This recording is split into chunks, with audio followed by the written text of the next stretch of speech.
పరిశుద్ధ దేవునికి లేఖన భాగంలో చదవబడిన లేఖన భాగాలు మనం ఒకసారి గమనించినట్లయితే, జంతువులను వేటాడడానికి చాలా సులభమైన మార్గము ఉచ్చు వేయటానికి మనం చూస్తూ ఉన్నాం.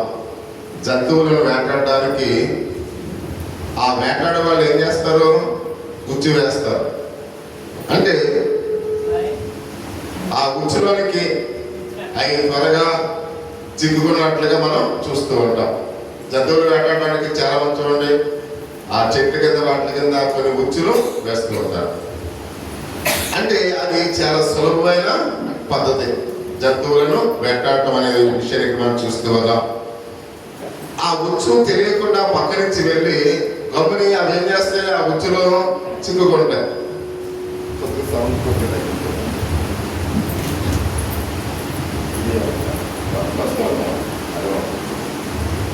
కాబట్టి ఎప్పుడైతే ఈ ఉచ్చు వేస్తూ ఉంటారో అదే అది బ్లాక్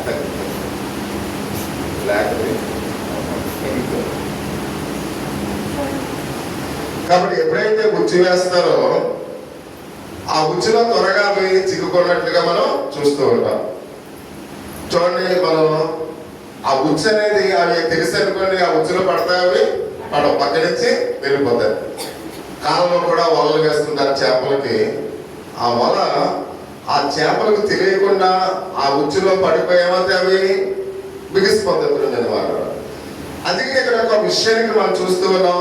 ఈ విధంగా చిక్కుకోవడం అనేది, వేటగాడు ఒకవేళ దూరంగా ఉన్నప్పుడు కూడా వాళ్ళ చేపలకు వల్ల కట్టేసి అక్కడే ఉంటారు, వాళ్ళు ఇంటికి వచ్చేస్తారు. అయినప్పుడు కూడా ఆ వలలు వేసిన వాడు ఇంటి దగ్గరకు వచ్చినప్పుడు కూడా ఆ చిక్కులోకి అవి ఏమైతే చిక్కుబడిపోతాయి. అంటే ఆ వేటగాడు అక్కడ ఉన్నా లేకపోయినా ఆ వల ఒగ్గాడు కాబట్టి అవి ఏం చేస్తాయి? ఆ వలలో చిక్కుకుంటాయని మనందరం కూడా తెలిసిపోయా. సహోదరి సహోదరుడా, ఈ ఉదయకాల సమయంలో ఈ ఉచ్చు అనే పదము గ్రీకు పదం అయినట్లుగా మనం చూస్తూ ఉన్నాం. ఈ పదం ఇందాక మనం చదవబడిన మార్కు సువార్త 9వ అధ్యాయము చదవవలసిన దగ్గర 38 నుంచి 50 వచనాల్లో 4 సార్లు రాయబడినట్లుగా మనం చూస్తున్నాం. బహుశా దానిని ఒకవేళ మీరు గుర్తించకపోయి ఉండొచ్చు. ఇక్కడ ఎందుకంటే ఈ మాట అభ్యంతరపరచుట అనే తర్జుమా చేయబడినట్లుగా మనం చూస్తూ ఉన్నాం. గ్రీకులో ఉచ్చు అనే పదం బైబిల్లో ఏమని తర్జుమా చేయబడ్డది? అభ్యంతరపరచుట. అంటే ఇది 4 సార్లు ఆ పదాన్ని వాక్య భాగంలో ఉపయోగించినట్లుగా మనం చూస్తూ ఉన్నాం. అంటే క్రైస్తవుల పాపము చేత అభ్యంతరపరచబడినట్లుగా మనం చూస్తూ ఉన్నాం. క్రైస్తవులు ఎలా ఉన్నారంట? పాపము చేత అభ్యంతరపడుతూ ఉన్నట్లుగా మనం చూస్తూ ఉన్నాం. రెండవదిగా, అభ్యంతరపరచబడే విశ్వాసాన్ని చాలా మంది పోగొట్టుకుని నరకంలోనికి వెళ్ళిపోతున్నారు అన్నమాట. మనం విశ్వాసమైనప్పుడు కూడా ఎవరైతే మనం విశ్వాసాన్ని పాడు చేసుకుంటున్నామో మనం ఎక్కడికి పోతాం? నరకానికి వెళ్ళిపోతాం. అందుకని ఆ సహోదరి సహోదర, కాబట్టి యేసుక్రీస్తు తన శిష్యులతో చెప్తున్నాడు. ఎందుకంటే ప్రతి ఒక్కరిలో కూడా పాప స్వభావాన్ని బట్టి ప్రతి ఒక్కరు కూడా ఇతరులకు వారు గురి ఒగ్గుతున్నారు అనే విషయానికి మనం చూస్తూ ఉన్నాం. అంటే మనం తెలియకుండానే ఇతరుల్ని మనం ఏం చేస్తున్నాం? పాపంలోనికి చిక్కుకున్నట్లుగా చేస్తూ ఉన్నాం. అంటే మనము ఇతరుల్ని పాపంలోనికి నడిపించే వారుగా ఉన్నాము అని కొన్నిసార్లు ప్రతి ఒక్కరిని కూడా ఆలోచించవలసిన వారు మనం చూస్తూ ఉన్నాం. కొన్ని సందర్భాల్లో మన రహస్య పాపం బట్టి మనమే ఉచ్చులో పడిపోతాం. ఇక్కడ 2 విషయాలు. మనం ఏం చేస్తున్నాం? కొన్నిసార్లు ఇతరులని పాపంలోనికి నడిపించడం ద్వారా వాళ్ళని ఊరిలోనికి మనం నడిపిస్తూ ఉన్నాం. రెండవది, మన రహస్య పాపముల చేత మనమే ఆ ఉచ్చులో పడిపోతూ ఉన్నాం. అంటే 2 విధాలుగా ప్రతి క్రైస్తవ జీవితంలో ఈ పొరపాట్లు జరుగుతున్నాయని ప్రతి ఒక్కరిని కూడా గమనించాలి. అందుకనే ప్రభువారు తన శిష్యులతో చాలా ఖచ్చితంగా ఈ విషయాల గురించి మాట్లాడుతూ తమకు తాముగా ఉచ్చులో పడేవారు అయి ఉండవచ్చని మీరు చాలా జాగ్రత్తగా ఉండాలని ఆయన మాట్లాడుతూ ఆయన అంటున్నాడు. ఈ విషయాన్ని యేసుక్రీస్తు వారు ఈ రోజు మనతో మాట్లాడుతూ ఉన్నాడు. ఉచ్చు వేయుట పాపము చేయుటకు కారణముగా ఉంటుంది. ప్రియ సహోదరి సహోదరుడా, ఉచ్చు వేయటం కూడా పాపములో అదొక కారణముగా ఉంటుంది అనే విషయాన్ని గమనించాలి. ఎందుకంటే పాపము చేయడానికి కారణంగా ఉంటుంది. అది ఎల్లప్పుడూ కూడా పాపం చేయడానికి కారణంగా ఉంటుంది. అంటే ఇతరులు మనం పాపములో పడవేసే విధంగా మనము ఉండకూడదు. అర్థమవుతుందా? ఇతరులు మనం పాపములో పడవేసేట్లుగా మనము ఉండకూడదు. దానికి కారణము మనమై ఉండకూడదు. అంటే ఏ ఇతరులకు కూడా మనం పాపములో పడవేసే వారంగా ఉండకూడదని మొదటి మాటలో మనం చూస్తున్నాము. రెండవదిగా మనం ఉచ్చులో చిక్కుకున్నప్పుడు అది కూడా పాప స్వభావాన్ని బట్టి పాపములో మనము పట్టబడుతూ ఉన్నాము. అంటే ఇతరుల పాపంలో పడవేయకూడదు, మనం పాపంలో పడకూడదు.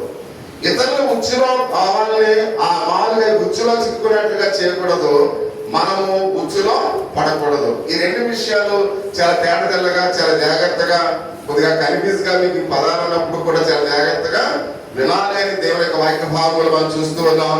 ఉచ్చులో చిక్కుకోవడం గురించి యేసుక్రీస్తు వారు ఆయన మాట్లాడుతూ చెప్తున్నాడు. ఎందుకంటే ఆ ప్రియ సహోదరి సహోదరు 35వ వచనంలో, ఎందుకంటే ఇక్కడ ఎవరు గొప్పవారని వాదలాడుకుంటూ యేసుక్రీస్తు వారిని మొదటగా ఎవరు ఉండాలి అనే ఒక ఆలోచన వాళ్ళు కలిగి ఉన్నారు. పోయిన వారం మనం చూస్తాం, నేను మొదటగా ఉండాలి, నేను యేసయ్య కుడి పక్కన ఉండాలి అని వాళ్ళు ఏం చేశారు, వాదించుకున్నట్లుగా పరిశుద్ధ దేవుని యొక్క లేఖన భావాలు మనం చూస్తున్నాం. కాబట్టి వారిని యేసుక్రీస్తు వారు ఏం చేశాడు, గద్దించాడు. గద్దించి అంతటా ఎప్పుడైతే గద్దించాడో 38వ వచనంలో మనం చూస్తూ ఉన్నాం, అంతట యోహాను బోధకుడా ఒకడు నీ పేరట దయ్యములను వెళ్ళగొట్టుట చూచితివి, వాడు మనలను వెంబడించేవాడు కాడు కనుక వాటిని ఆటంకపరచితివని చెప్పినట్టుగా మనం చూస్తూ ఉన్నాం. ఈ బాక్స్ కాబట్టి అప్పుడు యేసుక్రీస్తు వారు వాడిని ఏం చేశాడు, యేసుక్రీస్తు వారు అతను ఏం చేశాడు, ఆటంకపరిచినట్లుగా పరిశుద్ధ గ్రంథంలో అయితే మనం చూస్తూ ఉన్నాం.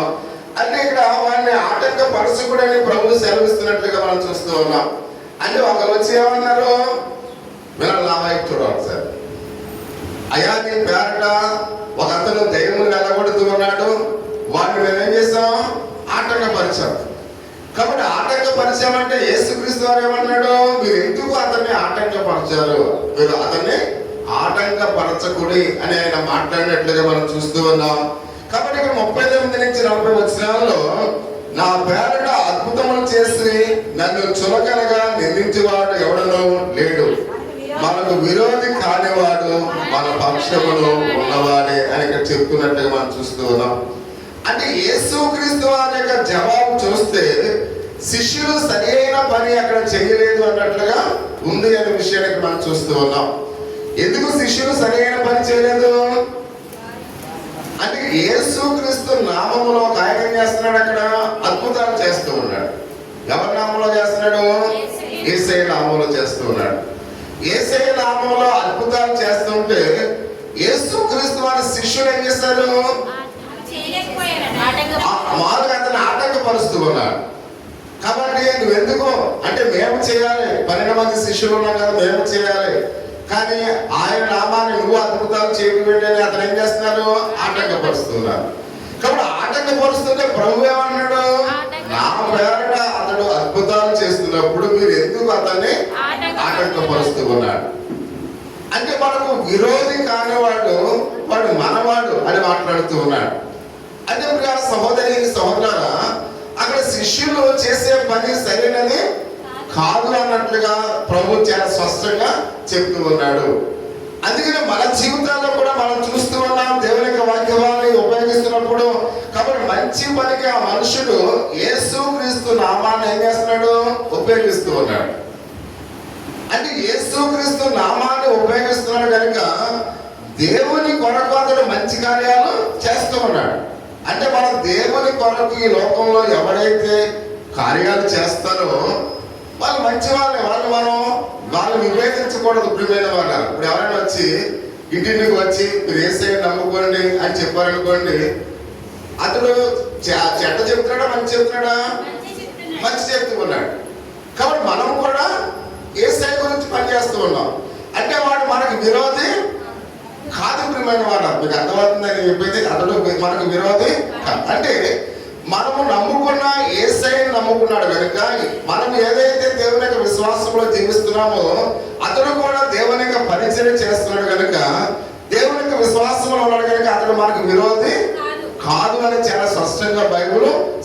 ఉన్నట్లుగా మనం చూస్తూ ఉన్నాం. అందుకనే ఇక్కడ శిష్యులు అతని చేసే పని వాళ్ళు ఎప్పుడైతే ఆఫ్ చేస్తున్నారో వారి గురించి మాట్లాడుతూ, కాబట్టి వాళ్ళని ఆటంకపరుస్తున్నప్పుడు నిజానికి యేసునందు విశ్వాసములో ఆయన అంటున్నాడు, అతడు నా పక్షమున నా నామమున పనిచేస్తూ ఉన్నాడు అనే విషయాన్ని తన శిష్యులతో ప్రభు మాట్లాడుతూ ఉన్నట్లుగా మనం చూస్తూ ఉన్నాం. నేటి క్రైస్తవ సంఘాల్లో కూడా ఇవే మనం చూస్తున్న ప్రియమైన వాళ్ళగా. ఎందుకంటే మత్తయి సువార్త 28వ అధ్యాయము 18వ వచనంలో ఒక మాట మనం చూస్తూ ఉన్నాం.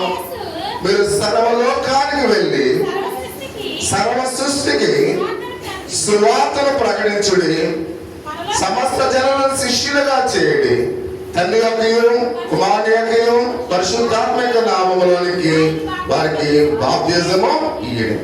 అనగా పెద్దలకు పిల్లలకు మరియు శిష్యులకు కూడా బాప్తిజం ఇవ్వమని ఆయన చెప్తున్నట్లుగా మనం చూస్తూ ఉన్నాం. అంటే సర్వలోకానికి వెళ్ళి సర్వ సృష్టికి, అంటే సర్వ సృష్టి అంటే అర్థం ఏంటి? సర్వ సృష్టి అంటే పెద్దలు ఉంటారు, పిల్లలు ఉంటారు. అంటే మాట్లాడే విధానంలో బహువచనాలు ఉంటాయి, ఏకవచనాలు ఉంటాయి. మన సార్వత్రిక భాష ఉన్నది. అంటే సార్వత్రిక సంఘం అంటే ఏంటి?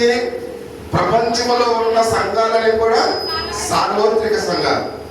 మనము కేవలం క్రైస్తవ సంఘం.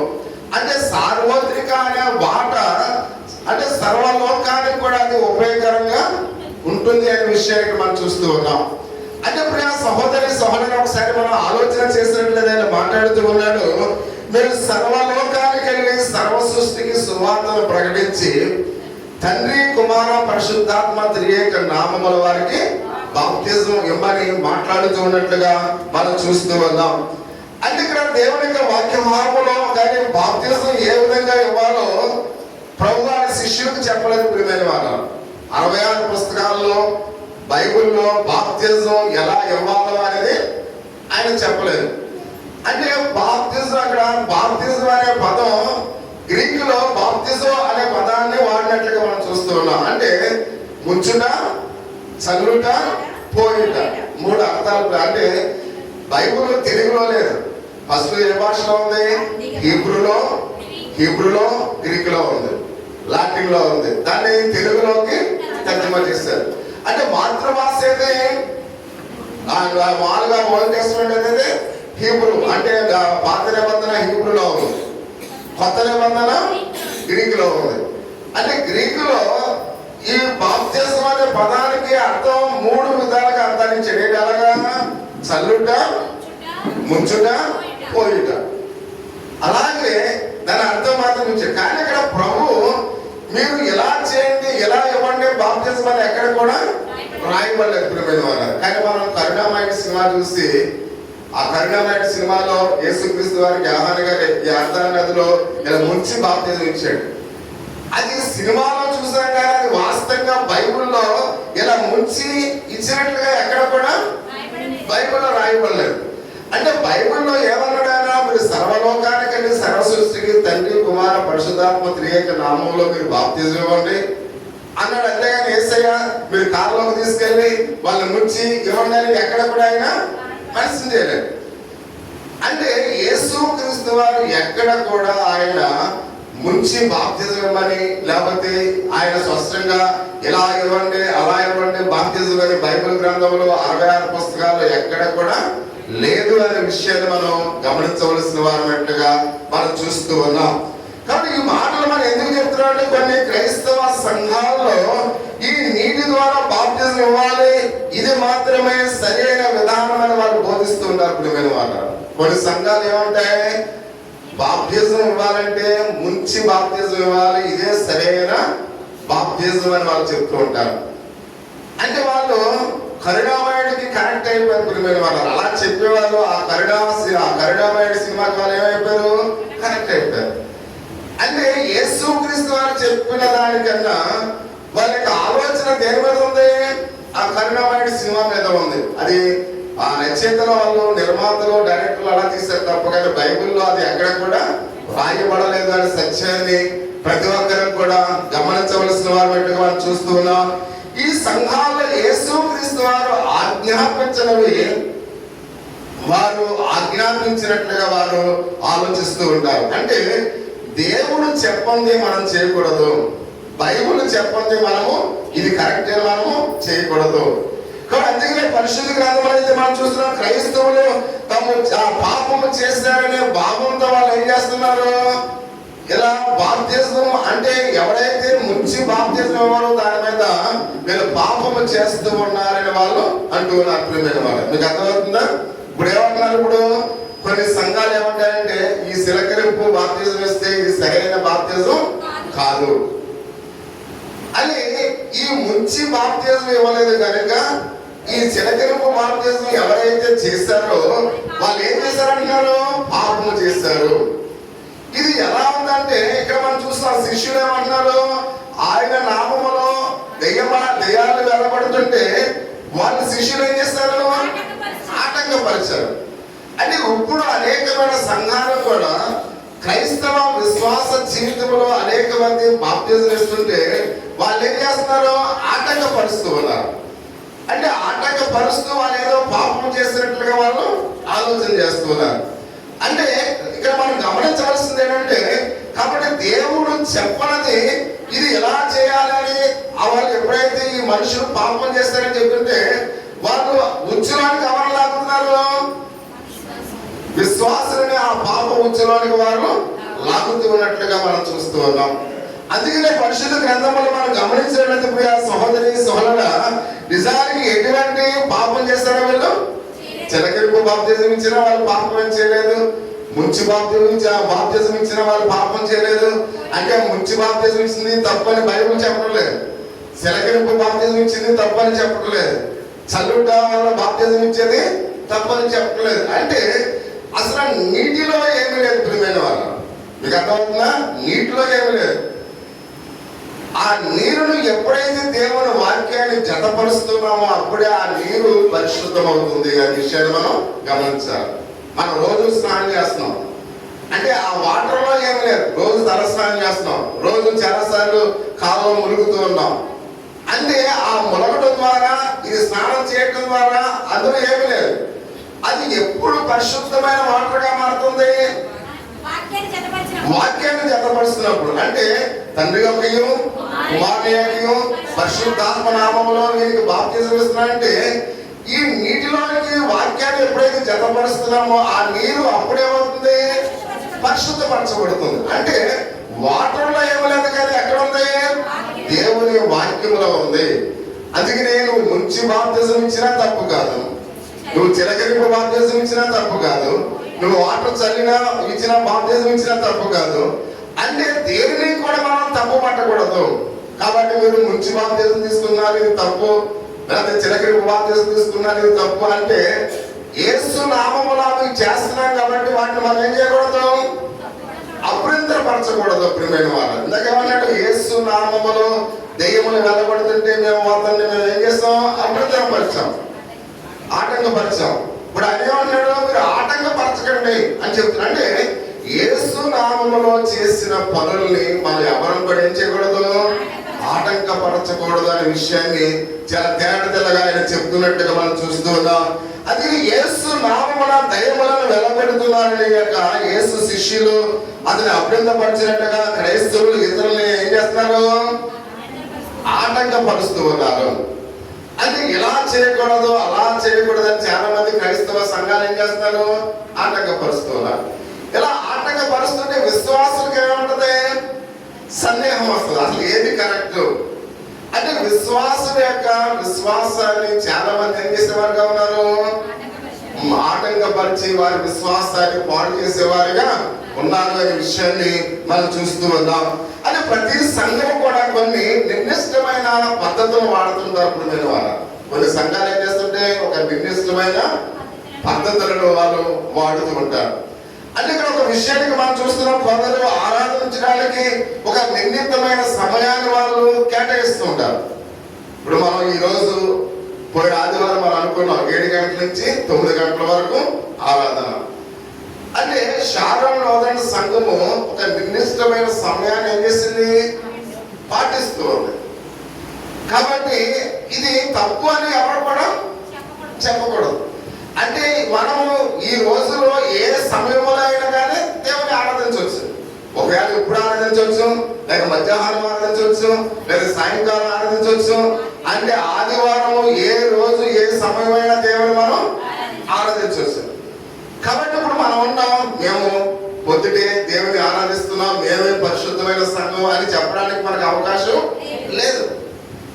మేము మధ్యాహ్నం ఆరాధిస్తున్నాం, మేమే మంచి సంఘం అని వేరే వాళ్ళు చెప్పడానికి అవకాశం లేదు. అంటే ఈ రోజు దేవుని సన్నిధానంలో మనం ఎప్పుడైనా దేవుని ఆరాధించవచ్చు. కానీ ఒక లోదడి సంఘముగా ఒక సమయాన్ని మనం ఏం చేస్తాం, నిర్దేశించాం. అంటే ఈ సమయంలో మన సంఘము దేవుని ఆరాధించాలని ఒక ప్రణాళికబద్ధంగా మనం ఏం చేస్తాం, ఆలోచించాం. ఎందుకంటే కొంతమంది మనం సరిగ్గా చెప్పలేదనుకోండి, సమయం చెప్పలేదనుకోండి, 7 గంటలకు 9 గంటలకు 10 గంటలకు వాళ్ళకి సరిగ్గా ఆ టైం తెలదనుకోండి, కొంతమంది ప్రార్థనకు వచ్చే సమయాన్ని ఏం చేస్తారు, వాళ్ళకి అర్థం కాక వాళ్ళ ఇష్టమైన సమయంలో వాళ్ళు వస్తారు.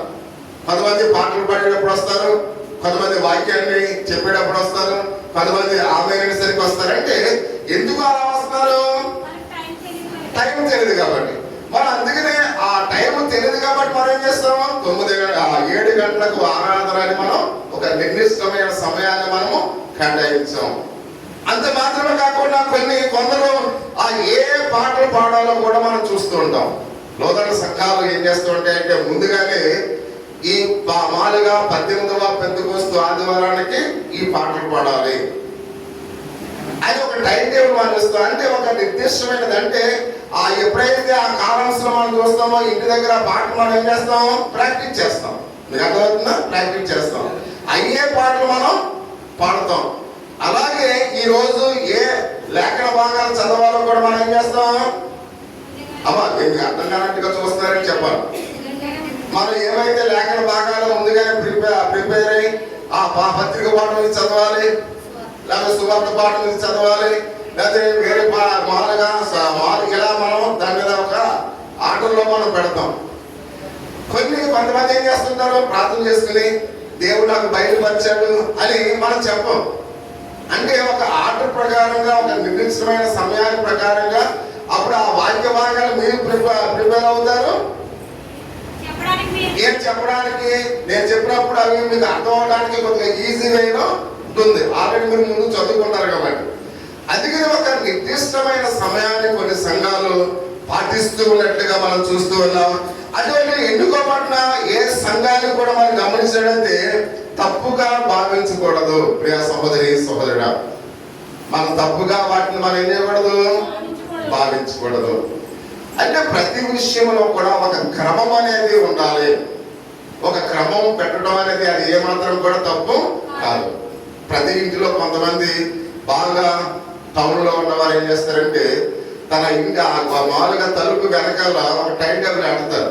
ప్రతి ఇంటి వారు, ప్రతి కుటుంబీకులు. ఇదివరకు మా హాస్టల్లో కూడా ఒక టైం టేబుల్ ఉంటుంది. ఉదయాన్నే లేచిన తర్వాత ఆ మామూలుగా కాలకృత్యాలు తీసుకోవాలి. 7 గంటలకి 7:30కి మామూలుగా స్నానం చేయాలి, 8 గంటలకు టిఫిన్, ఇలా అన్ని కూడా ఒక టైం టేబుల్ ఉంటే ఆ పిల్లలు లేవగానే ఆ టైమింగ్ చూసుకుని వాళ్ళు ఏం చేస్తారు, వారి పనులు చేస్తూ ఉంటారు.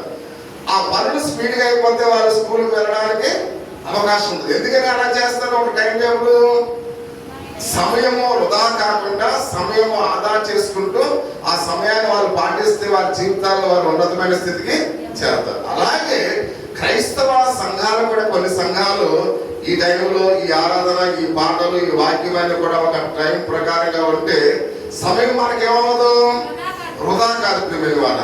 అంతేగాని దేవుడు నన్ను బయలుపరుస్తాడులే, ఇప్పుడు ఏం చెప్పాలి, ఏ వాక్యం చెప్పాలి కాబట్టి ఒక ప్రిపరేషన్ లేకుండా పరిశుద్ధాత్మ దేవుడు నడిపిస్తేస్తాడు అని నిల్చుంటే ఆ వాక్యం వచ్చేస్తుందా? ఒక వాక్యం చెప్పాలంటే 15 రోజుల నుంచి దానికోసం ఏం చేయాలి, ప్రిపరేషన్ తీసుకోవాలి. ఏం చెప్పాలి, ఏం మాట్లాడాలి, ఇవన్నీ కూడా ఒక ఆర్డర్ ప్రకారంగా పాస్టర్ గారు కూడా ప్రిపరేషన్ తీసుకోవాలి. కాబట్టి లేకుండా దేవుని ఆర్డర్ దగ్గర నిల్చుంటే ఆయన నడిపించేస్తారంటే కుదరదు ప్రియమైన వాళ్ళు. అంటే ప్రతి విషయంలో కూడా ఒక టైమింగ్స్ అనేవి ప్రతి ఒక్కరు కూడా ఏం చేయాలి, పాటించాలి. ఇవి పాటించడం తప్పని ఎవరు కూడా చెప్పకూడదు. కాబట్టి మనము కూడా ఎవరిని కూడా విమర్శించకూడదు. ఎవరి ఇష్టము వారిది. ఆ సంఘానికి ఉన్న ఆలోచనలు ఆ సంఘానికి ఉంటే, మన సంఘానికి ఉన్న ఆలోచనలు మనకుంటే, మన నిర్దిష్టమైన సమయం మనకుంటుంది, వాళ్ళ నిర్దిష్టమైన సమయాలు ఆయా సంఘాలకు ఉంటాయి. కాబట్టి అందుకని ఏ సంఘాన్ని మనం విమర్శించకూడదు, మన సంఘాన్ని ఎవరు కూడా విమర్శించకూడదు అనే విషయాన్ని ప్రతి ఒక్కరు కూడా గమనించవలసిన వారు పెట్టుగా మనం చూస్తూ ఉన్నాం. అంత మాత్రం కాకుండా ఇవి మనము చూసినట్లయితే ఇవి ఏ విధంగా దేవుని ఆజ్ఞలను కూడా మనం చెప్పకూడదు. ఈ సమయాన్ని దేవుడు ప్రార్థన పెట్టమని బైబిల్ ఎక్కడ రాశాడా? రాయబడలేదు. కాబట్టి అందుకని మేము 7 గంటలకు పెడుతున్నాం, ఇది దేవుడి ఆజ్ఞ. మేము వాక్యాలు లైన్ గా చదివిస్తున్నాం, ఇది దేవుని ఆజ్ఞ అని మనం ఎవరు కూడా చెప్పకూడదు ప్రియమైన వాళ్ళు. అంటే ఇది దేవుడు ఆజ్ఞ కాదు. మీకు అర్థమవుతుందా? ఇది దేవుడు నిర్దేశించిన ఈ సమయం మనం ఏర్పరచుకున్నది మనకు అనుకూలంగా ఉండడం కోసం. అంతేకాని దేవుడు ఎలా చేయండి ఎలా చేయండి అని బైబిల్ ఎక్కడ కూడా చెప్పలేదు. అందుకని మనం ఏం చెప్పకూడదు. అమ్మా నేను పొద్దునే ప్రార్థన చేసేటంటే ఎవరైనా అడిగారంటే మిమ్మల్ని దేవుడు పొద్దుటే ఆరాధించమన్నాడు, అందుకని మేము పొద్దుటే పెట్టామని మీరు చెప్పకూడదు. ఎందుకంటే ఆయన ఉదయాన్నే ఈ టైంకే మిమ్మల్ని ప్రార్థన పెట్టుకోమని దేవుడు బైబిల్ గ్రంథంలో ఎక్కడ కూడా రాయలేదు. అందుకని మీరు ఏం చెప్పకూడదు, ఇది దేవుడు ఆజ్ఞ, దేవుడు ఇప్పుడే ప్రార్థన పెట్టమన్నాడు అని మీరు చెప్పకూడదు. అంటే మనము దాన్ని అనుసరిస్తున్నాము తప్ప అది దేవుడు ఇచ్చిన ఆజ్ఞ కాదు అనే విషయాన్ని ప్రతి ఒక్కరికి కూడా గమనించవలసినట్టుగా మనం చూస్తూ ఉన్నాం. అంత మాత్రమే కాకుండా అంటున్నాడు.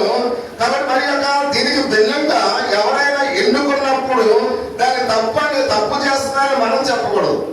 మీకు అర్థమవుతుందా? ఎవరైనా మనకు అక్కడ వ్యతిరేకంగా మనం 7 గంటలు పెట్టుకున్నాం అనుకోండి, వాళ్ళు సాయంకాలం 5 గంటలు పెట్టుకున్నారు అనుకోండి, మనం వెళ్ళి మేము పొద్దున్న పెట్టుకున్నాం తెలుసా మీకు, ఏంటి సాయంకాలం పెట్టుకున్నారంటే వాళ్ళు మనం ఏం చేయకూడదు, విమర్శించకూడదు, తప్పు పట్టకూడదు. అంటే ఆ సంఘానికి అనుకూలతగా వాళ్ళు ఏం చేశారు, వాళ్ళ సమయాన్ని పెట్టుకున్నారు. అది మనం తప్పుగా ఎవరు కూడా ఎంచకూడదు అనే విషయాన్ని కూడా బైబిల్లో మనం చూస్తున్నప్పుడు ఏమైనా. కానీ కొందరు క్రైస్తవులు ఆ విధంగా చేస్తే దయ్యములను వెళ్ళబెట్టి ఉన్నామని చెప్పినప్పుడు శిష్యులు ఎలా అభ్యంతర పరిచారో మనము కూడా ఆ శిష్యుల్లాగా ఇతరులు మనం ఏం చేసేవారుగా ఉన్నాం, అభ్యంతర పరిచే వారుగా ఉన్నాము అనే విషయాన్ని మనం చూస్తూ ఉన్నాం. కాబట్టి ఇతరులని అభ్యంతర పరిచే వారుగా మనం ఉండకూడదు ప్రియమైన వాళ్ళ. మనం ఎలా ఉండకూడదు, ఇతరులను అభ్యంతరపరిచే వారుగా మనము ఉండకూడదు అనే విషయాన్ని మనం చూస్తూ ఉన్నాం. అందుకనే ప్రభు చెప్తూ ఉన్నాడు 42వ వచనంలో చిన్నపిల్లలు అభ్యంతరపరిచే వారి గురించి యేసుక్రీస్తు వారు ఆయన హెచ్చరిస్తున్నాడు. ఏమంటాడంటే, నా యందు విశ్వాసముంచు ఈ చిన్నవారిలో ఒకరిని అభ్యంతరపరిచేవాడు ఎవడో వాడు మెడకు పెద్ద తిరిగట రాయి కట్టబడి సముద్రంలో పడవేయబడిన వానికి మేలు అని ఇక్కడ చెప్తూ ఉన్నాడు. అంటే ఇక్కడ చిన్నపిల్లల గురించి ప్రభు చాలా స్పష్టంగా చెప్తూ ఉన్నాడు. చాలా జాగ్రత్తగా తల్లిదండ్రులైన వారు చాలా జాగ్రత్తగా వినాలి, పిల్లలైన వారు కూడా చాలా జాగ్రత్తగా ఈ మాటలు చాలా స్పష్టంగా బహుసూటిగా ఆయన చెప్తున్నాడు కనుక చాలా జాగ్రత్తగా మనం వినాలి అని ఆయన చెప్తున్నాడు. బైబిల్ ఉన్న ప్రతి ఒక్కరు కూడా ఒకసారి చదువుతాం ఆ మాట. నా యందు విశ్వాసం ఉంచి, చాలా చదవాలి, నా యందు విశ్వాసం ఉంచి ఈ చిన్న చదువుతారు చదవాలి అందరూ కూడా. నా యందు విశ్వాసం ఉంచి ఈ చిన్నవారిలో ఒకరిని అభ్యంతరపరిచేవాడు ఎవడు వాడు మెడకు పెద్ద తిరగట రాయి కట్టబడి సముద్రంలో పడవేయబడుట వానికి లేదు. ఇందాక మనం చూస్తాం అభ్యంతరపరచబడుట అనే మాట గ్రీకులో ఏముంది అమ్మా, గ్రీకులో ఏముంది, ఉచ్చు వేయట. అంటే ఉచ్చి ఒక్కటి వరకు మనం చూస్తున్నాం, లేక చేపలకు మొల వేయటం వరకు మనం చూస్తూ ఉన్నాం. అంటే అభ్యంతరపరచడం అంటే ఇతరులనే మనం 2 మాటలు చూస్తాం. ఒకటి, ఇతరుల్ని మన ఉచ్చులో పడవేయటం. 2, మనము మన ఆ రహస్య పాపంలో బట్టి మన ఉచ్చులో పడిపోవటం. అంటే ఇక్కడ ఈ చిన్న పిల్లల్ని ఎవరైతే ఉచ్చులో పడవేస్తూ ఉన్నారో అటువంటి తల్లిదండ్రుల గురించి ప్రభు మాట్లాడుతూ ఉన్నాడు. అంటే ఇదేంటి, మన పిల్లల్ని మనం ఉచ్చులో పడవేయటువంటి అని మీరు అనుకోవచ్చు. అమ్మ అర్థమవుతుందా? మన పిల్లల్ని మనం ఉచ్చులో పడవేయటువంటి అని ఒకవేళ మీరు అనుకోవచ్చు. అందుకే ప్రభు చాలా స్పష్టంగా ఆయన చెప్తున్నాడంటే, దేవుని యొక్క వాక్యభావంలో ఇతరులను పిల్లలు ఎలా అనుకరిస్తారో ఒకసారి గమనించండి. చిన్నపిల్లలు చాలా తెలివైన వారు. మనం అనుకుంటాం చాలా అమాయకులు అనుకుంటాం. చిన్నపిల్లలు చాలా తెలివైన వారు. ఎలా తెలివైన వారంటే తల్లిదండ్రులు ఏ పని అయితే చేస్తూ ఉన్నారో పిల్లలు కూడా అవే పనులు చేస్తారు. చూడండి, కొన్నిసార్లు ఇదివరకు మామూలుగా గడ్డి మంటలు వేసుకునేవారు. గడ్డి మంటలు వేసుకునేటప్పుడు తల్లిదండ్రులు ఒక తండ్రికి సిగరెట్ కాల్చే ఆ మామూలుగా సిగరెట్ కాల్చే అలవాటు ఉందనుకోండి, ఈ పిల్లలు కూడా ఏం చేసేవారంటే ఆ గడ్డి పరకలు ఒక దాన్ని చూసి ఇలా అందించి ఇలా కాల్చేవారు. అంటే ఎందుకు కాలుస్తున్నారు వాళ్ళు? నా తండ్రి కాలుస్తూ ఉన్నాడు కాబట్టి నేను ఈ గడ్డి పరకను ఇప్పుడు ఏం చేయాలి? సిగరెట్ గా మార్చుకోవాలి. అది నా సిగరెట్ గా దాన్ని ఏం చేసేవారు వాళ్ళు? అంటించి. అంటే పెద్దలు ఏం చేస్తే పిల్లలు ఆ పని చేసేవారు.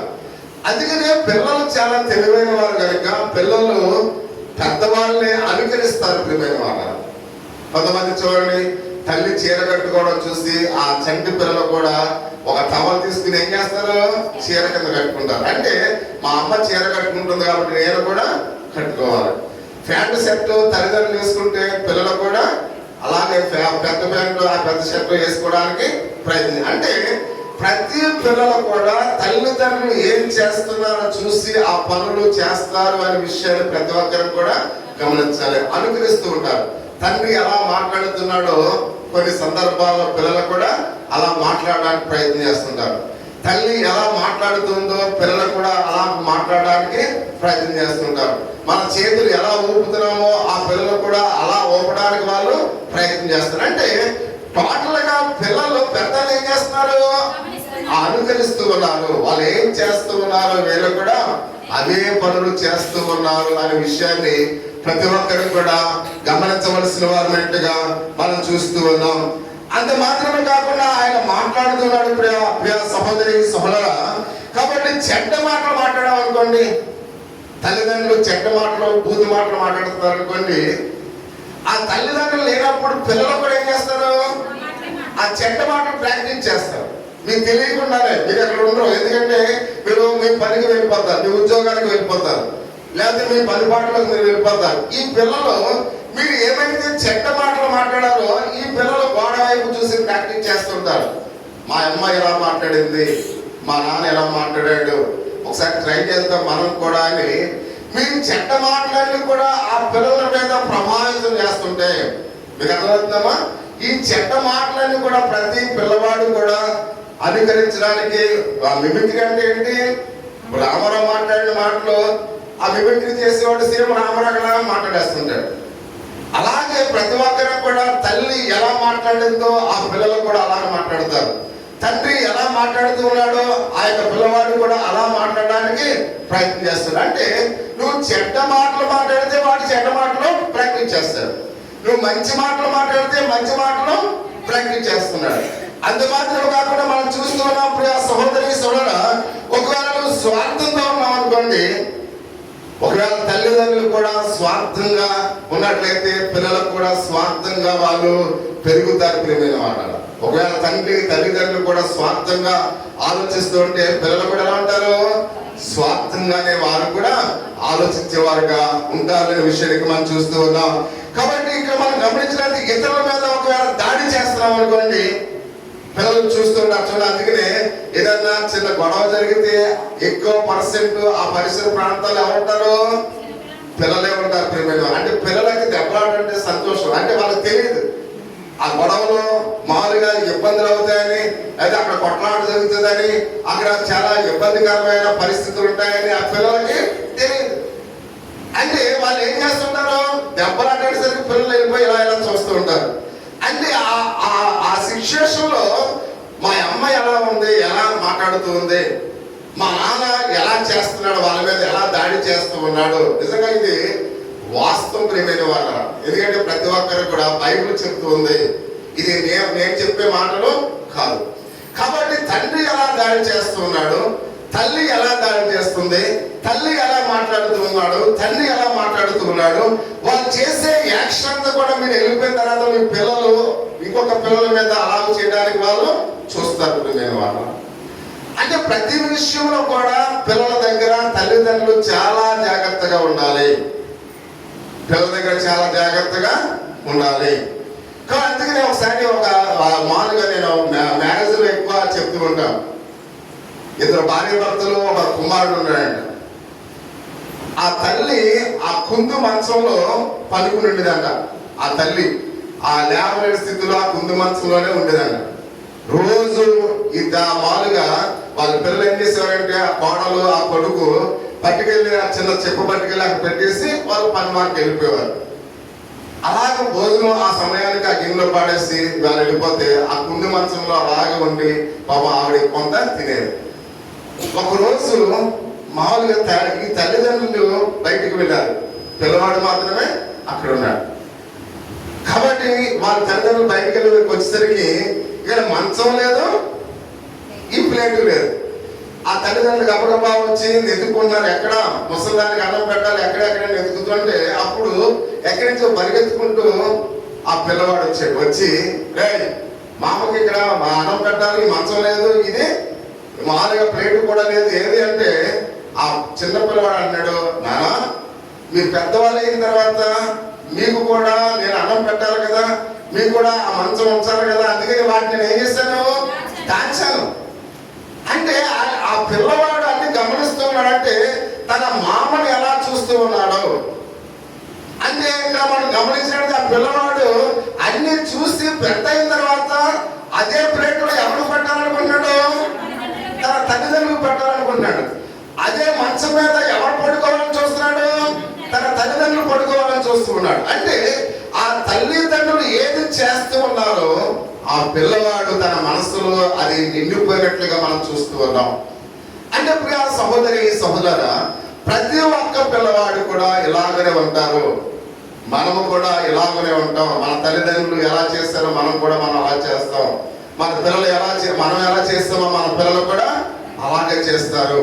కాబట్టి ఇందులో ఏమాత్రం కూడా సందేహం లేదు, మనం ఆశ్చర్యపోవాల్సిన పని లేదు ప్రియమైన వాళ్ళరా. అందుకనే బైబిల్ గ్రంథం చాలా స్పష్టంగా చెబుతూ ఉంది. కాబట్టి ఒకవేళ మనం అబద్ధాలు ఆడితే మన పిల్లలు కూడా అబద్ధాలు ఆడుతూ ఉంటారు. ఎవరైనా సీటు కూడా వచ్చాడనుకోండి, వాళ్ళ ఒకవేళ అమ్మగారు తల్లు ఏమంటారు, ఇంటికాడ లేదని చెప్పమంటారు. బయటకు వచ్చి ఆ పిల్లవాడు ఏమంటాడు, ఎవరు లేరండి అన్నాడు. ఏంటి మా అమ్మలో ఆనే ఉంది కదా, ఎవరు లేరని చెప్తుందండి అని కొన్ని సంవత్సరాలు అయిపోయిన తర్వాత వాడు కూడా అదే ట్రైనింగ్ తన పిల్లలకి ఇస్తాడు, ఎవరు లేవని చెప్పి. అంటే ప్రతి విషయంలో కూడా తల్లిదండ్రులు అబద్ధాలు ఆడితే పిల్లలకు కూడా అదే అబద్ధాలు ప్రాక్టీస్ చేస్తారు ప్రియమైన వాళ్ళ. అంత మాత్రమే కాకుండా మనం చూస్తూ ఉన్నాం, ఒకవేళ దొంగలిస్తే పిల్లలు కూడా అదే దొంగతనాలు వారు చేస్తారు. అయితే మనం చూస్తూ ఉన్నాం, ఒకవేళ పిల్లలు మనతో పాటు ఆ కూరగాయల కొట్టకు వచ్చినప్పుడు గమ్మని అక్కడ వంకాయ ఏదో తీసుకుని ఒళ్ళు పెట్టుకున్నాం అనుకోండి, ఆ పిల్లలను చూసి తర్వాత నేను కూడా ఇలాగే చేయాలి. అంటే ఈ దొంగతనం కూడా ఎవరు నేర్పిస్తున్నారు, తల్లిదండ్రులు నేర్పిస్తున్నారు. నిజంగా వాస్తవంగా పిల్లలకి ఏం తెలియదు, వాళ్ళు మంచి వాళ్ళు, వాళ్ళ హృదయాలు మంచివి, వాళ్ళు చక్కగా ఎంతో ఆలోచన చేస్తుంటారు. కానీ ఈ దొంగతనం తల్లి చేస్తూ ఉంటే, తండ్రి చేస్తూ ఉంటే ఆ దొంగతనాలు కూడా ఈ పిల్లలు చేస్తూ ఉంటారు ప్రియమైన వాళ్ళరా. అంటే దొంగలుగా మార్చేది సమాజం కాదు, స్నేహితులు కాదు, ఎవరో తల్లి తండ్రులు లేని పిల్లల్ని దొంగలుగా మార్చుతూ ఉన్నారు. అంత మాత్రమే కాకుండా మనం చూస్తూ ఉన్నాం, ఒకసారి చిన్న ఉదాహరణ మనం చూస్తున్నాం. ఒకసారి గోంగూర కట్టడికి వచ్చేసాడు. గోంగూర కట్టడికి వచ్చేస్తుంటే తల్లి అప్పుడే పప్పు పెట్టి ఏదైనా ఉంటే బాగుందని చూస్తుందంట. ఈ లోపల ఆ పిల్ల ఏం చేసింది, గోంగూర కట్ట భలే తెచ్చేసావు, గోంగూర కట్ట ఇప్పుడే పొయ్యి మీద మామూలు పప్పు పెడదాం అనుకున్నాను, భలే తెచ్చేసావని ఆ గోంగూర కట్ట వండేస్తుంది. ఆ పిల్ల అనుకుంటుందంట, మా అమ్మ భలే అభినందించింది, చాలా నన్ను ఎంకరేజ్ చేస్తుందని. అలా వాడు దొంగతనాలకు ఆ పిల్ల దొంగతనాలకు అలవాటు పడిపోయి ఇంకా భయంకరమైన దొంగతనం చేసినప్పుడు ఆమెకు ఉరి శిక్ష ఖరారు చేశారు. ఖరారు చేసినప్పుడు ఆమె చివరి కోరిక అడిగితే మా అమ్మ చెవిలో ఒక మాట చెప్పాలని అందంట. ఆ చివరి కోరిక కాబట్టి తల్లిని పిలిపించారు.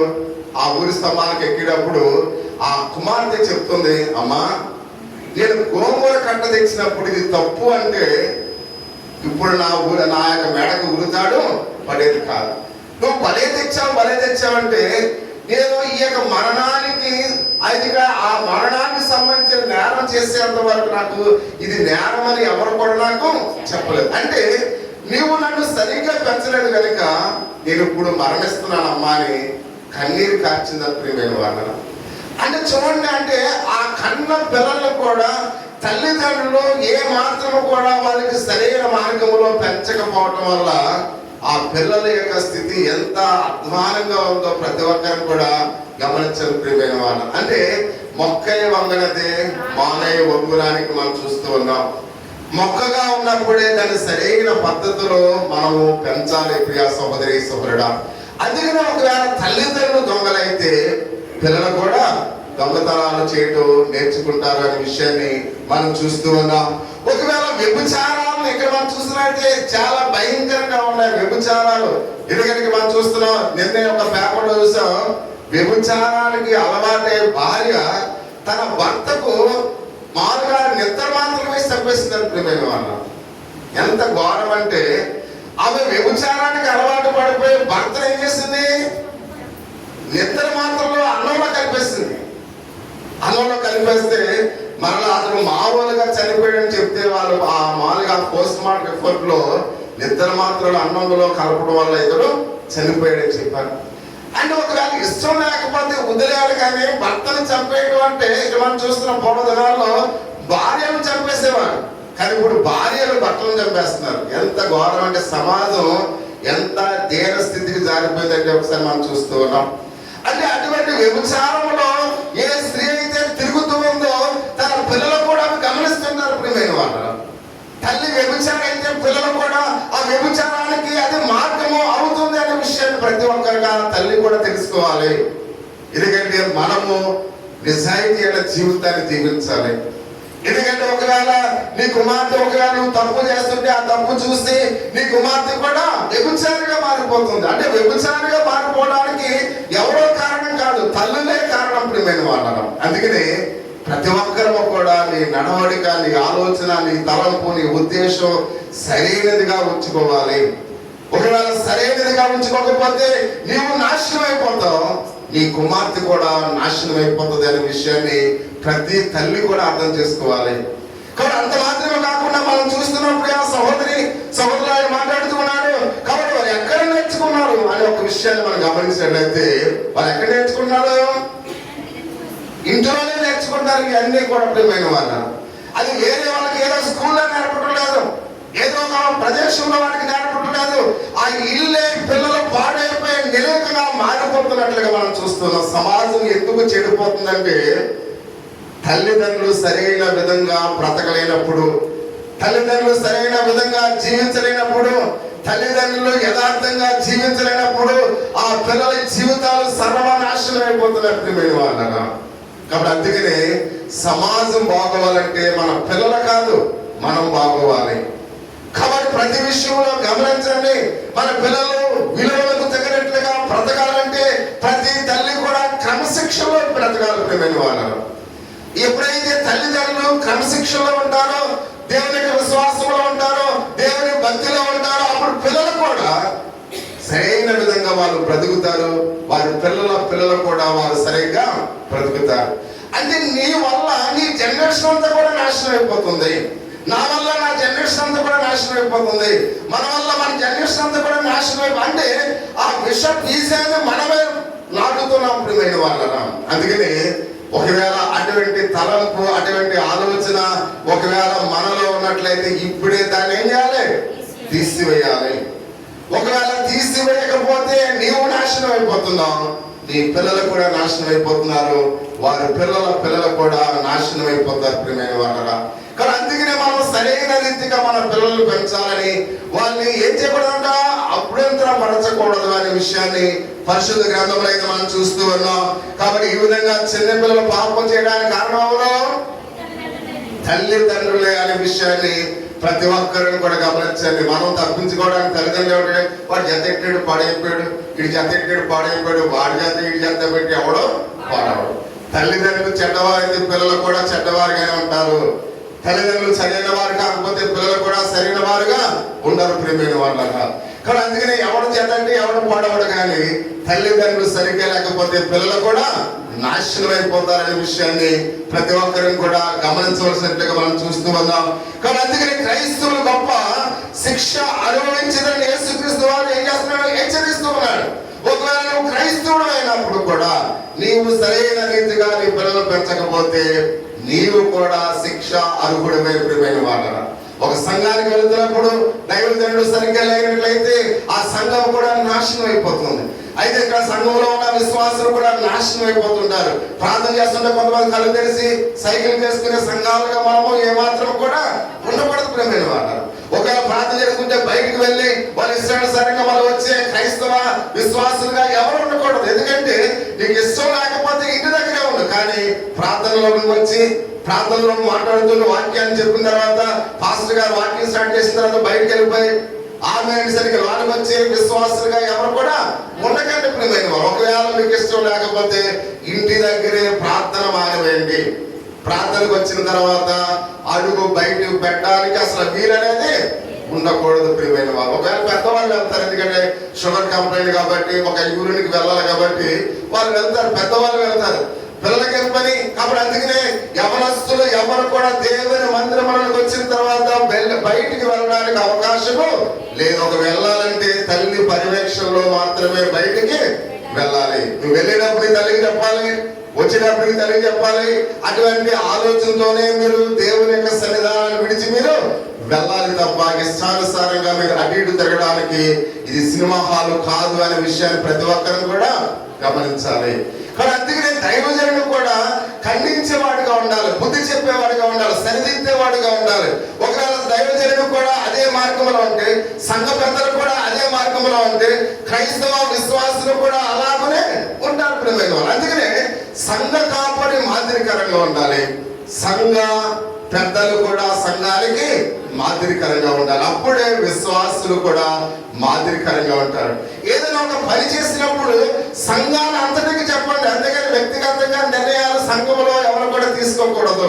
ఏదైనా ఒక సంఘంలో ఒక కార్యక్రమం చేయాలన్నప్పుడు ముందుగానే ప్లాన్ చేసుకోండి. అందరు ఎదురుకుండా ఈ ఆదివారం ఈ కార్యక్రమం చేయాలనుకుంటున్నాం అని ప్రకటించిన తర్వాత ఆ కార్యక్రమం అందరికీ ఆమోదయోగ్యంగానే మీరు చేయాలి తప్ప వ్యక్తిగతంగా ఎవరు కూడా ఈ కార్యక్రమాలు చేయకూడదు. ఒకరిని ఎవరు కూడా మనం చేయకూడదు, బాధించకూడదు. అందరూ కూడా ఇన్వాల్వ్మెంట్ ఉండాలి, అందరి యొక్క సహకారం ఒకవేళ ఉండాలి. లేకపోతే ఒకవేళ ఎవరికైనా ఇష్టం లేదనుకోండి ఆ కార్యక్రమం మానేయండి, కానీ సొంత నిర్ణయాలతో ఏ కార్యక్రమం కూడా ఎవరు కూడా చేయడానికి కుదరదు.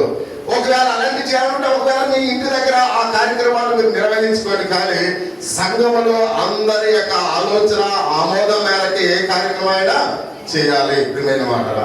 కాబట్టి ఎందుకంటే ఇది ఖచ్చితంగా ఉండాలి, ఖండితంగా ఉండాలి, కాబట్టి బహుశూటిగా ఉండాలి. అంతేగాని వ్యక్తిగతంగా ఏ కార్యక్రమాలు కూడా ఎవరు కూడా సంఘములో చేయకూడదనే విషయాన్ని మనం గమనించాలి ప్రియమైన వాళ్ళ. ఎందుకంటే ప్రతి విషయంలో కూడా దేవుని యొక్క సంఘం అంటే ఒక ప్రణాళికబద్ధంగా ఉండాలి తప్ప అది ఇష్టానుసారంగా ఉండకూడదు అనే విషయాన్ని ప్రతి ఒక్కరు కూడా గమనించవలసినట్లుగా అయితే మనం చూస్తూ ఉన్నాం. అందుకని అంటున్నాడు ప్రియ సహోదరి సోదరుల, చిన్నపిల్లలు పరిశుద్ధ జీవితాన్ని జీవించడానికి మనం ప్రయత్నం చేయాలి. చిన్నపిల్లలు చాలా పవిత్రంగా వాళ్ళు జీవించడానికి ప్రయత్నం చేయాలి, పరిశుద్ధంగా జీవించడానికి తల్లిదండ్రులు ప్రయత్నం చేయాలి. అంత మాత్రమే కాకుండా ఆయన ఇతరుల గురించి పట్టించుకోవడానికి కాబట్టి వారి యొక్క సత్యాన్ని వాళ్ళకి చెప్పాలి ప్రియమైన వాళ్ళ. ఎప్పుడు కూడా పిల్లలకి ఏం చెప్పాలి? సత్యాన్ని చెప్పాలి. అబద్ధం అనేది పిల్లలకి ఏమాత్రం కూడా చెప్పకూడదు. ఎల్లప్పుడూ సత్యమనే పలకాలి. ఎవరు? తల్లిదండ్రులు పిల్లల ఎదుట ఎప్పుడు కూడా మనము వేరే వేరే విషయాలు మనము చెప్పకూడదు. ఇంకొక విషయాన్ని మనం ఏదన్నా పిల్లలతో మనం పంచుకోవాలి. ఒకవేళ అమ్మ వాళ్ళకి మనం ఏదైనా డబ్బులు ఇచ్చేటప్పుడు ఒకవేళ వాళ్ళ కాలేజీకి వెళ్ళే స్టూడెంట్ అనుకోండి, అది ఒక 1000 రూపాయలు ఇస్తున్నాం అనుకోండి, ఆ 1000 రూపాయలు ఇచ్చేటప్పుడు ఆ 1000 రూపాయల వెనక ఎంత కష్టం ఉందో వాడికి చెప్పాలి. ఇది టేక్ ఇట్ ఈజీగా నీకు ఇచ్చేట్టు లేదు, నేను దీనికోసం నేను 10 రోజులు కష్టపడ్డాను, పొలం వెళ్ళాను, కాబట్టి నేను లేకపోతే ఒక ఉద్యోగంలో ఒక పని చేస్తాను, నేను డ్యూటీ చేస్తాను. ఇవి చూడండి, ఎందుకంటే మీ ప్రతి పిల్లవాడు కూడా మంచి బట్టలు వేసుకుంటాడు. ఒకసారి మీ తల్లిదండ్రులు బట్టలు తీసిన తర్వాత లోన బనేలు చూడండి చిరిగిపోయి ఉంటుంది ప్రియమైన వాడు. అంటే ఎందుకు ఆ చిరిగిపోయిన బలాలు తల్లిదండ్రులు వేసుకుంటాడు? పిల్లలు మంచి మాటలు వేసుకోవాలని. కాబట్టి ఆ డబ్బులు వెనకాల ఎంతో కష్టం ఉంది, వాళ్ళు ఎంతో ప్రయాసం ఉంది. కాబట్టి ఆ ప్రయాసం, ఆ కష్టం పిల్లలకు చెప్పాలి. 1000 రూపాయలు ఇచ్చినప్పుడు ఇది ఏదో టేక్ ఇట్ ఈజీగా రాలేదమ్మా అని చెప్పాలి. మీ ఆర్థిక పరిస్థితులు పిల్లలతో పంచుకోవాలి.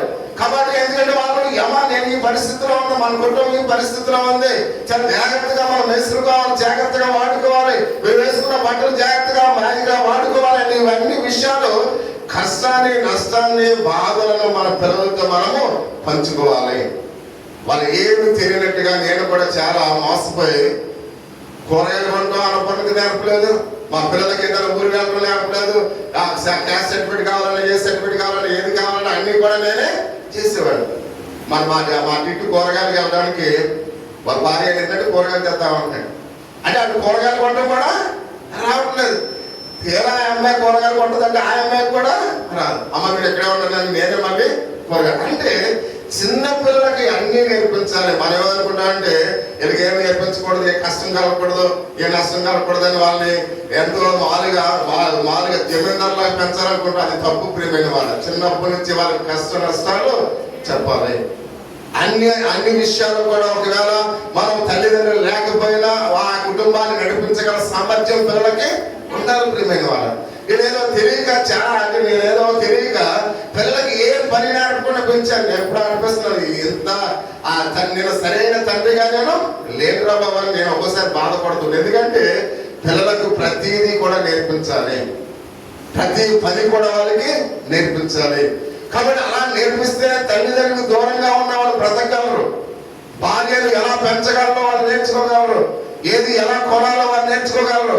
కాబట్టి అన్ని కూడా పిల్లలకు మనం ఏం చేయాలి? కష్ట నష్టాలు కూడా పిల్లలకు మనము చెప్పు, వారి పరిశుద్ధమైన జీవితాన్ని ఎలా జీవించాలో వారికి మనం నేర్పించవలసిన వారి బట్టిగా మనం చూస్తూ ఉన్నాం.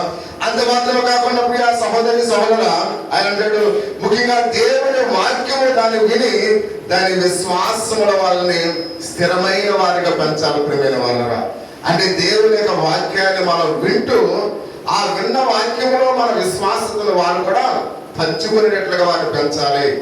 అంటే చిన్ననాటి నుండి దైవ భక్తుల వారిని మనం చేయాలి, పెంచాలి. అంటే చిన్ననాటి నుండి మనం దైవ భక్తులు పెంచాలంటే మనము కూడా ముందు నుంచే దైవ వాక్యం మనం నేర్చుకునే వారిగా తల్లిదండ్రులు ఉండాలి అనే విషయాన్ని మనం చూస్తున్నాం. ప్రియమైన వాళ్ళ అదే పెద్దలు దేవుని యొక్క వాక్యంలోనికి, విశ్వాసంలోనికి, పరిశుద్ధముగా వారి జీవితంలోనికి మనం ఒక కారణముగా ఉండాలి తప్ప వాళ్ళని పాపములో నడిపించడానికి కారణంగా ఏమాత్రం కూడా మనము ఉండకూడదనే విషయానికి మనం చూస్తున్నాం. కాబట్టి ఇంకొక మాట మనం గమనించేటప్పుడు సహోదరి సోదర, ఇతరుల అభ్యంతరవర్తుల గురించి యేసుక్రీస్తు వారి శిష్యులకు ఏ విధంగా చెప్పాడు ఇక్కడ మనం చూస్తున్నాం. 43 నుంచి 48 వచనాలు చివరిగా చదువుకుందాం. నీ చెయ్యి నేను అభ్యంతరపరిచిన ఎడల దాన్ని నరికివేయము, నువ్వు 2 చేతులు కలిగి నరకములోని ఆరని అగ్నిలోనికి పోవుట కంటే అంగహీనుడివై జీవములో ప్రవేశించిన మేలు. నీ పాదము నేను అభ్యంతరపరిచిన ఎడల దాన్ని నరికివేయము, 2 పాదములు కలిగి నరకములో పడవేట కంటే కుంటివాడవై ఇచ్చే జీవములో ప్రవేశించిన మేలు. నీ కన్ను నేను అభ్యంతరపరిచిన ఎడల దాన్ని తీసి పారవేయము, 2 కన్నులు కలిగి నరకములో పడవేయబడుట కంటే వంటి కనుగల వాడవై దేవుని రాజ్యములో ప్రవేశించిన మేలు.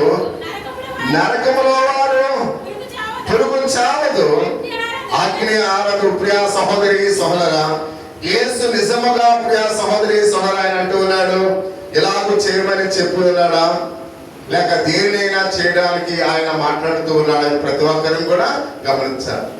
ఈ వాక్య భాగం చాలా మందికి అర్థం కాక చాలా మంది ఏమంటారంటే చేయని అభ్యంతరపడితే దేవుడు ఏమన్నాడు, చేయడానికి ఏమన్నాడు అంటే ఆయన తన మనసులో ఒక ఉద్దేశాన్ని శిష్యులకు చెప్పాలనుకున్నాడు.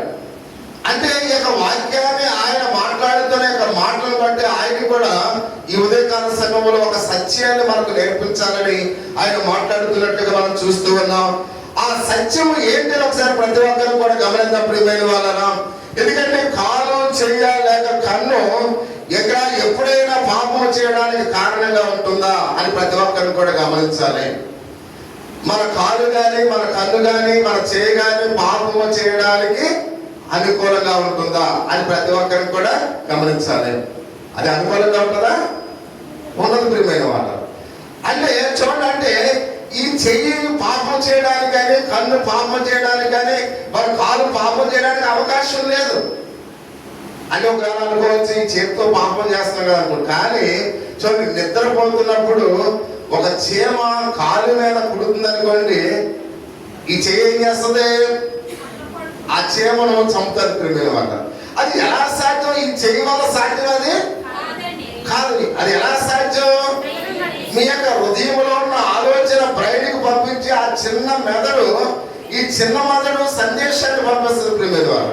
అంటే ఈ సందేశాన్ని పంపించడం ద్వారా మాత్రమే అక్కడ సేవ కొడుతుందని ఈ చేతికి తెలుసు. అందుకనే ఈ చేయి ఆటోమేటిక్గా ఉంటుంది ఆ చేమ దగ్గర ఎలా అంటారు.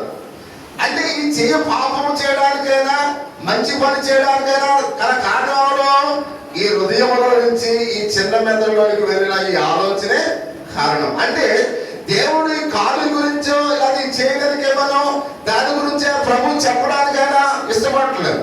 అంటే దాని నుంచి ఒక సందేశం మనం నేర్చుకోవాలి. కాబట్టి అందుకని ఆ సందేశం ఏంటంటే దేవుని యొక్క వాక్య భాగంలో ఆయన మాట్లాడుతూ ఉన్నాడు, పాపానికి కారణం మన హృదయంలో ఉంది ప్రియమైన వాళ్ళ. మనిషి పాపం చేయడానికి హృదయమే ప్రధానమైన కారణం. అంటే నీ హృదయాన్ని సరి చేసుకోవాలి.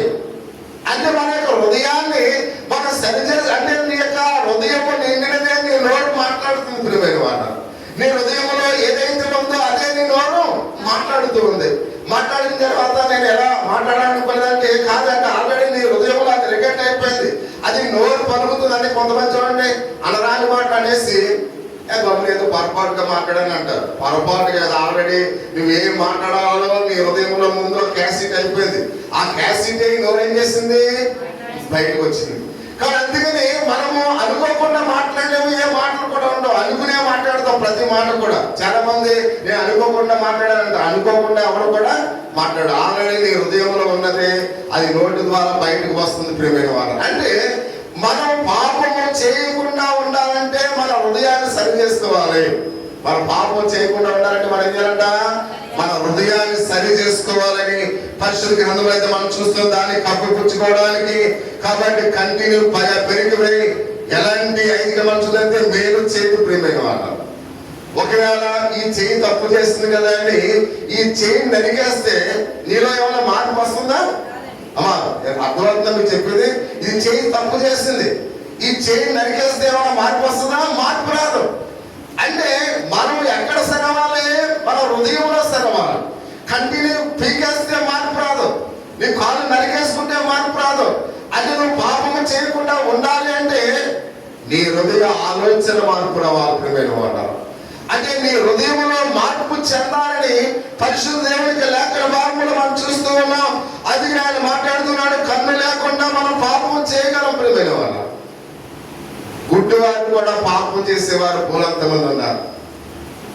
కాళ్ళు లేని వారు కూడా పాపం చేసేవారు ఉన్నారు. చేతులు లేని వారు కూడా పాపం చేసేవారు ఉన్నారు. అంటే వాళ్ళు ఎలా చేస్తున్నారు?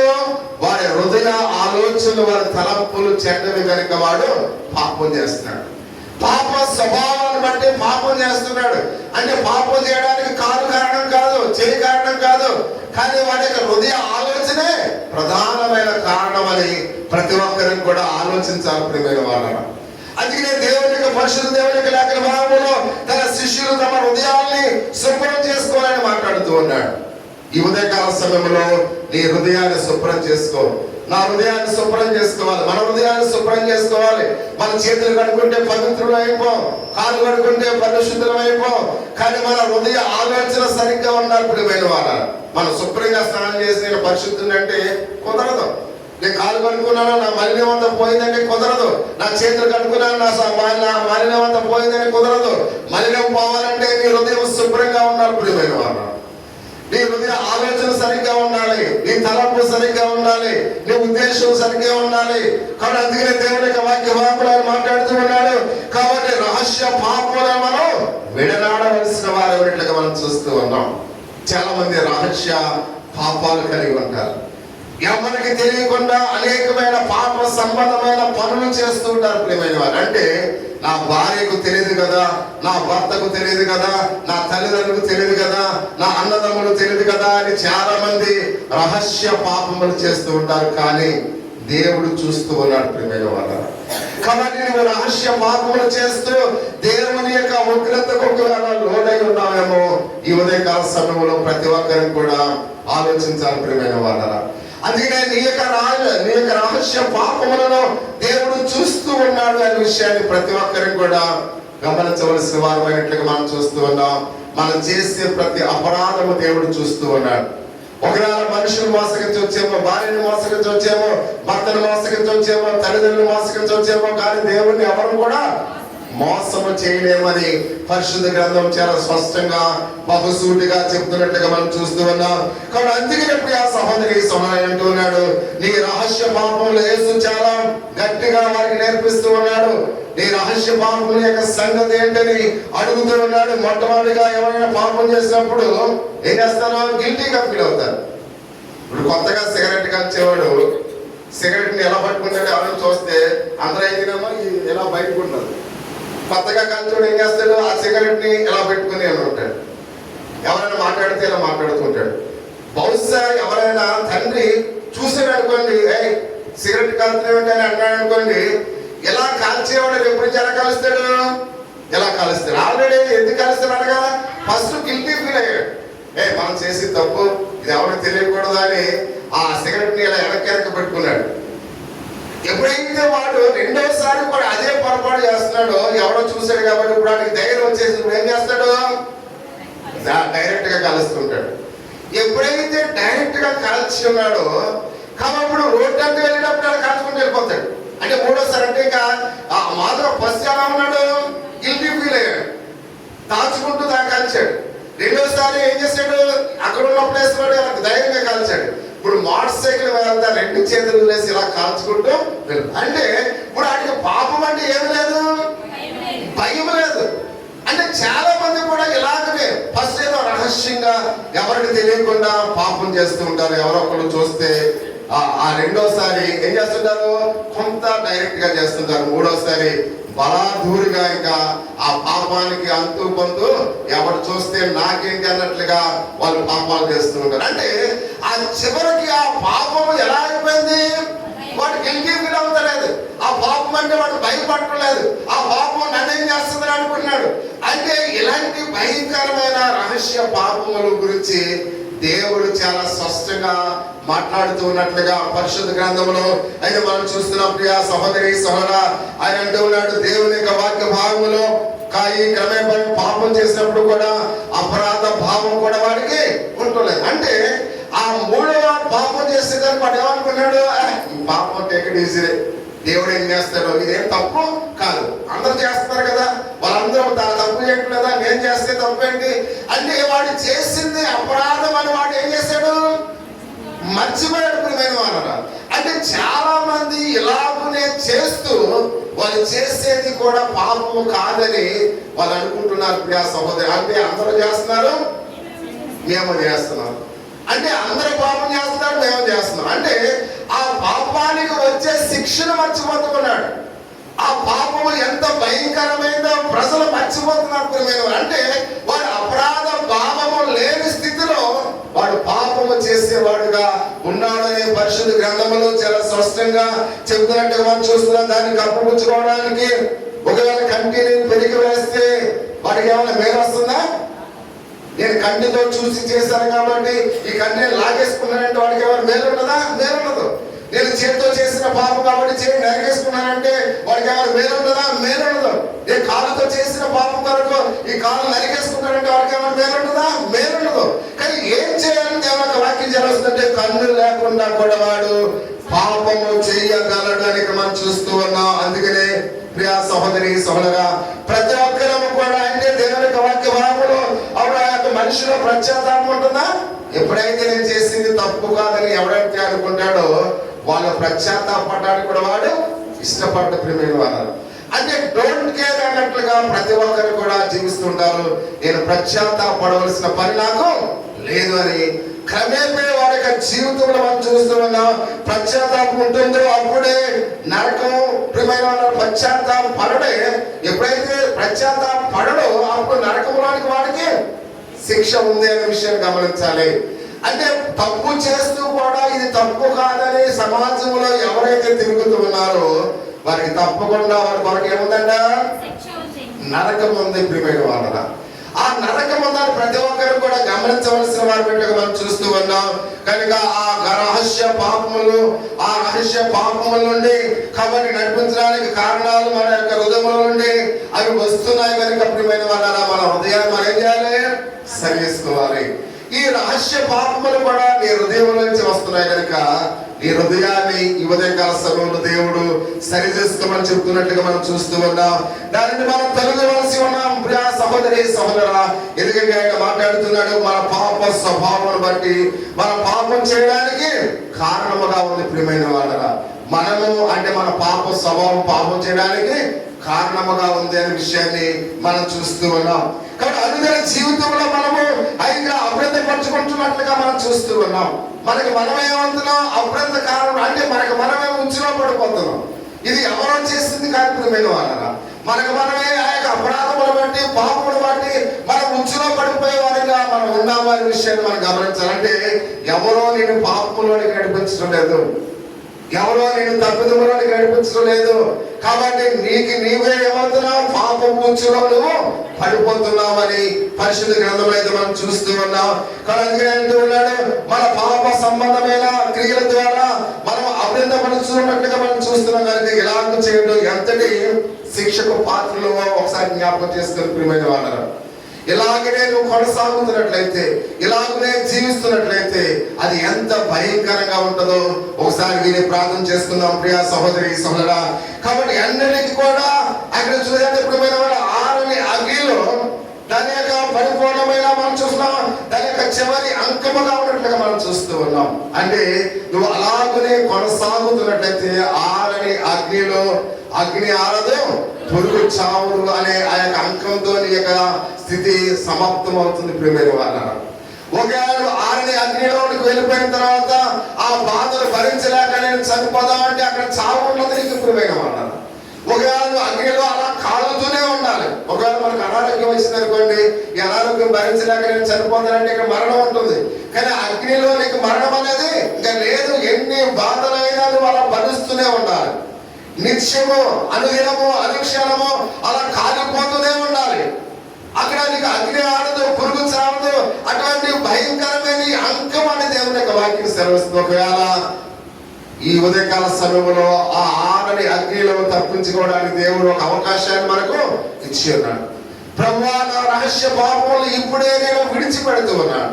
నా పిల్లల్ని ఎలా పెంచాలో ఇప్పుడే నాకు నేర్పించు ప్రభువా అని ఏ తల్లి అయితే ఏ తండ్రి అయితే దేవుని సన్నిధానంలో ప్రాధేయపడుతూ ఉందో, ప్రభువా అగ్నికొండంలో వచ్చిన తప్పులే నా హృదయంలో నుంచి ఆ రహస్య పాపములను తీసివే ప్రభువా అని దేవుని సన్నిధానంలో ఒకవేళ నువ్వు పశ్చాత్తాపడితే దేవుడు ఒక చివరి అవకాశంగా దేవుడు ఈ ఉదయకాల సమయంలో మనకి ఇచ్చాడు.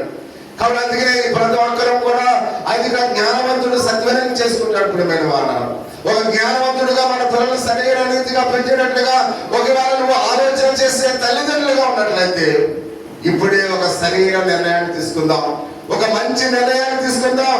మన పాప స్వభావాన్ని మనం విడిచిపెడదాం. ప్రియమైన వాళ్ళ అది మరణ వేదన కానీ మరణము ఎన్నటి కూడా సంభవిస్తూనే ఉంటుంది అని మనం చూస్తూ ఉన్నాం.